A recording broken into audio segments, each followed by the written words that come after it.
I think a lot of us know it's coming. I think we all can feel the global tension within society and the need and desire for change. And that desire comes from something that we can't really put a finger on, something that we can't really find or see.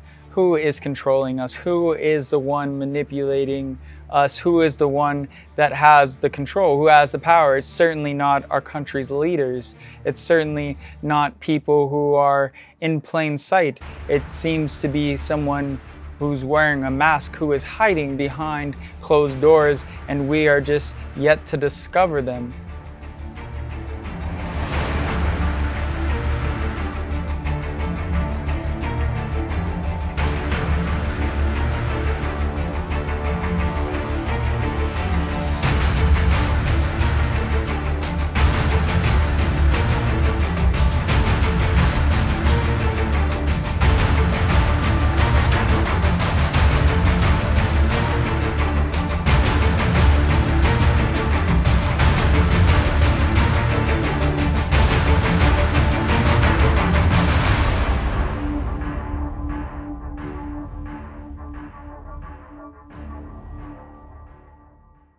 This can be scary. The unknown can be scary to many of us, and rightfully so, we should be scared. And many of us think that World War III is not going to be something that will happen, that we will always be at peace, and that we always will be in a time of prosperity. And that is further from the truth. We need to wake up and realize that things will change and things will not remain the same. Our time is almost up. Every 300 years, a great reset in society occurs where a new empire rises and an old empire falls. We need to understand that that is a quick and swift process from transitioning to an old empire to a new empire. It degrades over years, over generations, only to fall within a day. We need to realize that we need to be prepared for such moments. See, there's only a few people making the decisions who are really behind the scenes pulling the strings. See, nuclear war is a real threat. Nuclear war is something that can happen and will happen. It's not a matter of if it will happen. It's a matter of when it will happen. Who is going to be crazy enough to pull the trigger? Who will be crazy enough and send hundreds of nuclear warheads to blow up another country in return, knowing it's their own mutual destruction? It's usually only a few people who stand to gain from such decisions, and they don't care about humanity. They don't care about anything but themselves.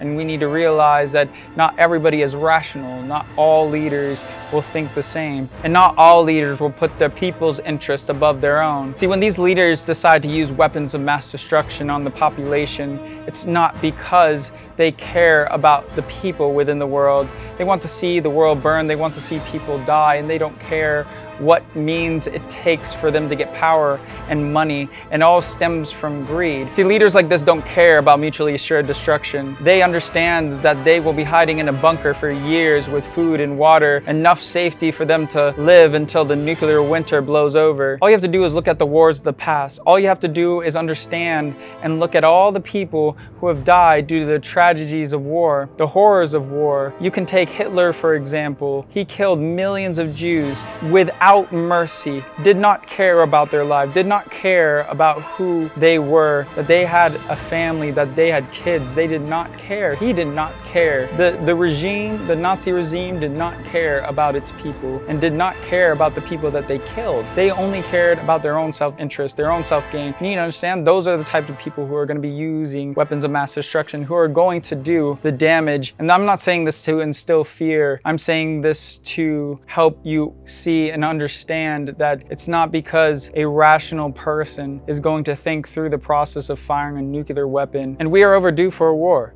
We are overdue for a conflict that is going to affect the globe on a mass scale. And you think about all the people who have died in Ukraine, which is a relatively small number to wars like World War I and World War II and wars of the past. There are millions of people who died. Millions of people died within a single day in some battles. And so we need to understand the hundreds of thousands of people who have died in Ukraine is a tragic loss, but in the scope of things, it's not that large. And when we talk about the people who have died in the United States due to terrorist attack on 9/11. 2,000 people died. Yes, it's a loss of life. Yes, there's a lot of people who died, but in the grand scheme of things, out of the billions of people on this planet, it's not a large number. It's not something to ignore, but it is something to be aware of when people are pushing propaganda on you of the fear of war and the tragedy of death. Retrospectively, those numbers are completely small, and it's not to disregard a human life, and it's not to belittle human life and one person's life over another, but it is to put things into perspective of how worse it can be, and we need to realize and be prepared mentally for that. Things are going to get worse, and they will be on a large scale like we have never seen before, because only a short amount of time in human history have we had the ability to utilize weapons of mass destruction. Not only that, in a short time have we had the technological advances like the internet, cell phones, and things of that nature that would give us the ability to surveil people, to create biological weapons. And now is a time where you should be even more scared. I want you to think about the last great war and the fact that we didn't even have the missiles that we do today. We didn't even utilize missiles like we do today on a mass scale. We didn't utilize drones on a mass scale. World War II, a lot more people died. And many of these wars last years, and it's not a short time.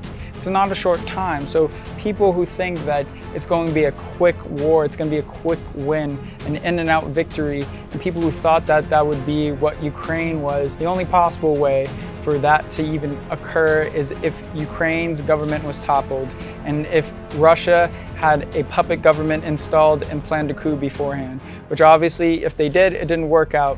And now they're going to be just like every other war, just like every other invasion, dragged out for years. They have to go house to house, they have to go block to block, they have to solidify their position.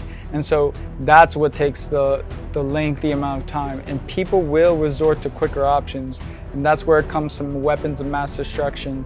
The easiest way to get rid of a city that is resisting you is to drop a nuclear bomb on it. The easiest way to get rid of a city that's trying to fight back against you is to use biological weapons against them.